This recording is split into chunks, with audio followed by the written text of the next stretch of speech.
अशामध्ये आपलं स्वागत आहे. तर आज बनवून दाखवणार आहे मी तुम्हाला झटकीपट अशी वाटाण्याची भाजी. तर हे आहेत शेंगातले वाटाणे सोललेले आणि हा एक बटाटा. माझ्या एकट्या मुलासाठीच करायची कारण मी केली आहे दुसरी भाजी, तर त्याला काही ती आवडत नाही म्हणून त्याच्या एकट्यासाठीच आता एवढी थोडीशी बनवायची. आणि फोडणीसाठी लसूण, जिरे, मोहरी, मसाला आणि हळद. तर चला कढई तापलेली सुरुवात करूया.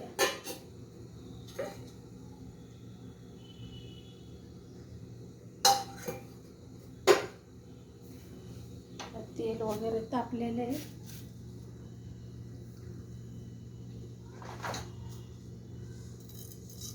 जिरे टाकले आणि हा लसूण टाकला. हे चांगलं छानपैकी परतून द्यायचं.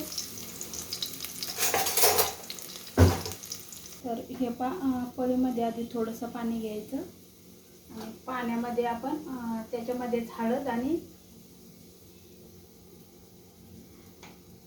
पाण्यामध्येच हळद आणि मसाला टाकायचा, तिखट जे काय टाकाल ते. तर चला हे टाका परतून घ्यायचं.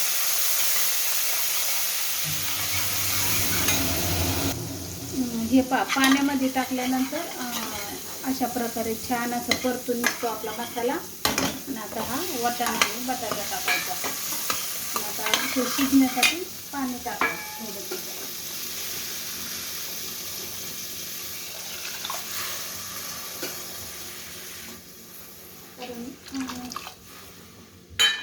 पातळ रस्सा बनवणार आहे.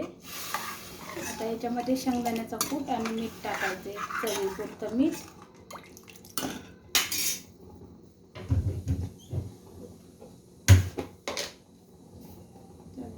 चवीपुरतं मीठ टाकायचं. पाहिजे तर नंतर वरून घ्यायचं कमी असेल तर. आणि आता टाकूया शेंगदाण्याचा कूट याच्यामध्ये.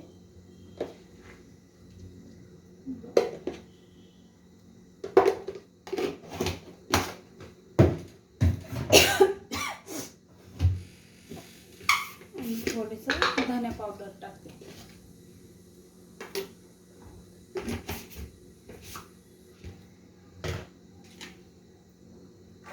आणि नंतर आता वरून कोथिंबीर टाकायची बारीक चिरून. झाली झटपट भाजी. एवढी छान लागते ना, खूप छान लागते. भातावर खाऊ शकता, चपाती बरोबर, भाजी परत भाकरी बरोबर, भाताबरोबर. हे पहा आता त्याला छान अशी उकळी आली मस्त. थोडं 10 मिनिट शिजून द्यायचं कमी गॅस करून. 10-15 मिनिट शिजून द्यायचं. 10 मिनिट चांगली अशी उकळी ठेवायची. आणि त्याच्यानंतर हे जरा शिजलं का, वाटाणे तर लगेच शिजतात पण बटाटाच लवकर शिजत नाही. तर बटाटा थोडा शिजला का मग 5 मिनिटं बारीक गॅस करून ठेवायचं. बटाटा थोडा टाईम लागतो. तर आता टाकूया ह्याच्यात कोथिंबीर बारीक चिरलेली. थोडीशी शिजली का जरा चव लागते, शिजून निघते. आणि थोडं मग एकदम कच्ची कच्ची नाही लागत. आणि त्याच्यामध्ये सगळीकडं त्याची टेस्ट जाते म्हणून मग टाकायची थोडी लवकरच कोथिंबीर. कशी झाली आहे भाजी. अजून ठेवते, अजून 10 मिनिटं ठेवते. तर हे पहा आपली भाजी झाली आहे आता छान एकदम मस्त.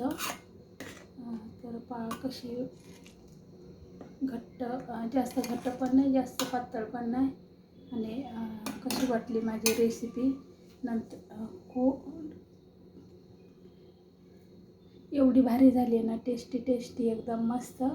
तर नक्की कमेंट करून सांगा आणि सबस्क्राईब करायला विसरू नका. आणि मित्रमैत्रिणींना शेअर करायला विसरू नका. व्हिडिओ पाहिल्याबद्दल खूप खूप धन्यवाद.